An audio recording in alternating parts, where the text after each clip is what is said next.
Hai, kembali lagi bersama saya Febrianto Darmawan dari Prodi Manajemen kelas G. Di sini saya akan menjelaskan sedikit tentang hakikat iman dan pengaruh bagi kehidupan. Hakikat iman, pengertian hakikat iman sendiri dibagi menjadi dua hal, yaitu secara etimologis dan terminologis.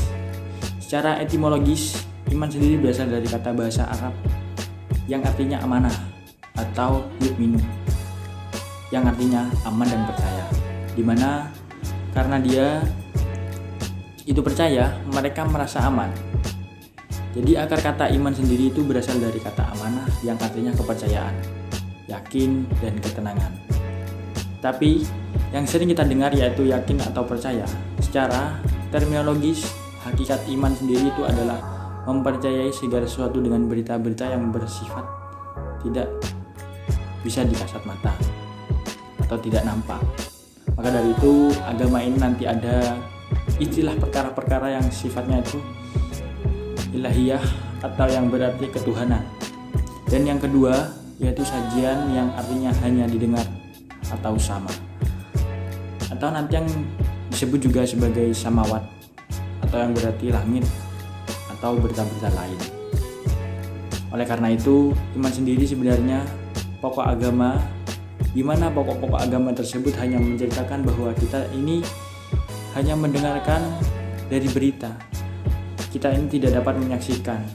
Kita ini bahkan tidak dapat dilihat dari indera yang hatinya itu mau percaya atau tidak. Yang sering kita dengar iman sendiri itu berasal dari atau yang terangkum dalam suatu hukum yang disebut sebagai rukun iman, di mana rukun iman yang pertama adalah iman kepada Allah, karena Allah merupakan ilahiyah yang artinya ketuhanan.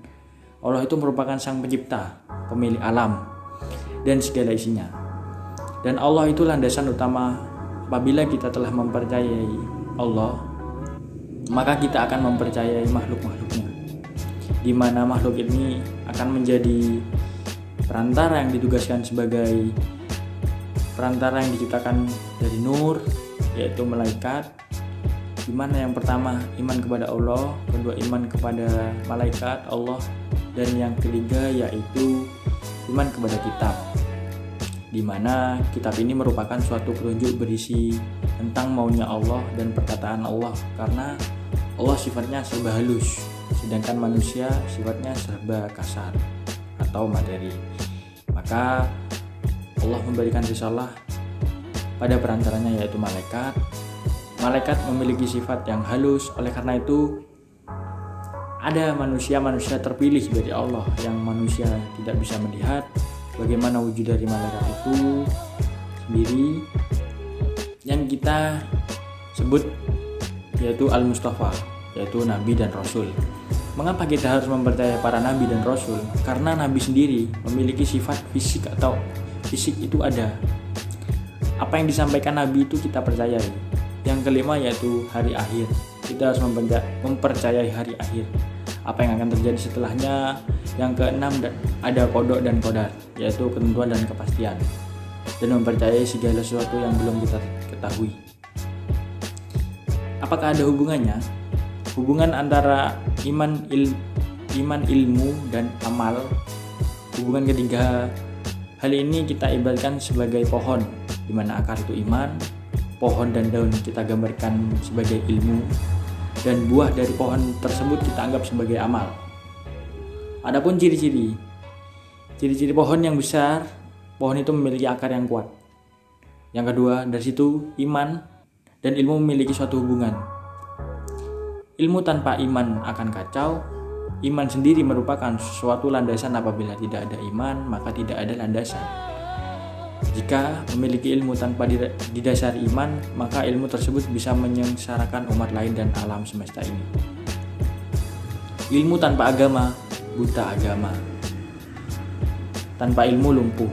Dari ilmu itu ada iman itu kuat, maka buah tersebut akan tumbuh yang disebut sebagai amal usaha. Ketika hubungan tersebut yaitu iman, ilmu, dan amal memiliki hubungan yang sangat dekat, karena amal tanpa iman itu batal. Ilmu tanpa iman itu bahaya. Karakteristik orang beriman yang pertama terdapat pada hadis Nabi bahwa hamba Allah tidak boleh maksiat, harus menjauhinya. Yang kedua, harus selalu mengingat Allah, tidak boleh menganggap Allah itu mati.